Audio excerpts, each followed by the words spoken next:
Hello guys, welcome to my channel. Guys आज हम बात करने वाले हैं कफ यानी कि खांसी के बारे में। तो खांसी कितने प्रकार के होते हैं और उसमें हम कौन सा ट्रीटमेंट या फिर इलाज दे सकते हैं। तो गाइज इलाज के बारे में जैसे दवाई देने वाले हैं, उस दवाई का यूज़ क्या है, डोज क्या है, साइड इफेक्ट क्या है और सावधानियाँ क्या हो सकते हैं, ये सभी जानकारी इस वीडियो में आपको बताने वाला हूँ। तो वीडियो को लास्ट तक जरूर देखें। अगर चैनल में नए हैं तो चैनल को सब्सक्राइब जरूर करें ताकि मेरे नेक्स्ट वीडियो का नोटिफिकेशन आप तक पहुंच जाए। गाइस खांसी मेनली दो प्रकार के होते हैं।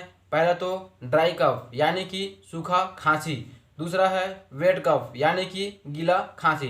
तो गाइस ड्राई कफ यानी कि सूखा खांसी क्या होता है, इसमें सिर्फ खांसी बस होता है, किसी प्रकार से बलगम या फिर म्यूकस बाहर नहीं होता। बात करें वेट कफ यानी कि गीली खांसी की, तो गाइस इसमें खांसी के साथ साथ बलगम भी बाहर निकलते हैं। तो गाइस इस प्रकार खांसी दो प्रकार के होते हैं। गाइस इस वीडियो में हम जानने वाले हैं गीले खांसी के इलाज के बारे में, जिसमें बलगम या फिर म्यूकस बाहर होता है। तो चलिए स्टार्ट करते हैं। गाइस वेट कफ यानी कि गीला खांसी के लिए हम बेनाड्रिल सिरप प्रिस्क्राइब या फिर दे सकते हैं। तो गाइस अब बात कर लेते हैं बेनाड्रिल सिरप को बनाने वाले कंपनी के बारे में। तो जॉनसन एंड जॉनसन कंपनी इस बेनाड्रिल सिरप को बनाता है। अब बात करते हैं इसके एमआरपी के बारे में। तो गाइस बेनाड्रिल सिरप दो पैकिंग में अवेलेबल है। पहला तो 150 ml में जिसका एमआरपी 130 रुपये, दूसरा 60 ml में जिसका एमआरपी है 66 रुपये। अब बात करते हैं इसके कंपोजिशन के बारे में। तो गाइस बेनाड्रिल सिरप तीन चीज़ों से मिलके बना है।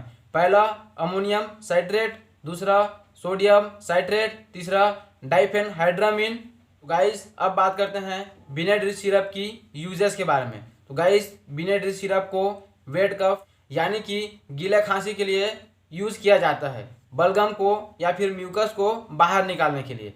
अब बात करते हैं इसके डोज के बारे में। तो गाइस डोज के लिए अपने डॉक्टर से कंसल्ट कर सकते हैं। बाकी इसको एडल्ट के लिए 2 टाइम चलाते हैं 10-10 ml खाना खाने के बाद। तो गाइस अब बात करते हैं बेनाड्रिल सिरप काम कैसे करता है। तो गाइस बेनाड्रिल सिरप 3 कंपोजिशन से मिलकर बना है। पहला जो इसमें है डाइफेनहाइड्रामीन, वो एक प्रकार का एंटी एलर्जी का काम करता है, जो आँखों में पानी आना या फिर नाक बहना इस टाइप के एलर्जी को रोकता है।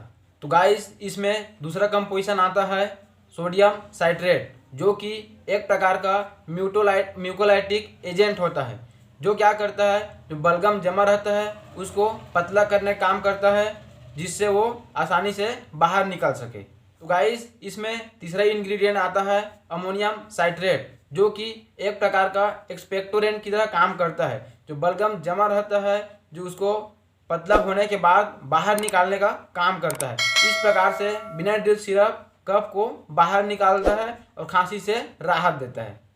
तो गाइस अब बात करते हैं इसके सावधानियां के बारे में। तो गाइस एल्कोहल ले रखे हैं कोई या फिर एल्कोहल के साथ इसको नहीं देना है।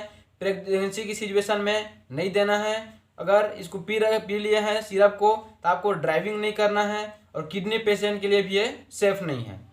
बाकी आप अपने डॉक्टर की सलाह ले सकते हैं। गाइस अब बात करते हैं इसके साइड इफेक्ट के बारे में, जो कि क्या क्या हो सकते हैं। गाइस इसे लेने के बाद पेट दर्द हो सकता है, या फिर चक्कर आ सकता है, या फिर हल्का नींद आ सकता है। इस प्रकार का कोई साइड इफेक्ट दिखे तो तुरंत अपने डॉक्टर से कंसल्ट कर लेना है। तो गाइस ये था बेनाड्रिल सिरप के बारे में जानकारी। वीडियो कैसा लगा कमेंट करके ज़रूर बताएं। तब तक के लिए थैंक यू। मिलते हैं नेक्स्ट वीडियो के साथ। जय हिंद, जय भारत।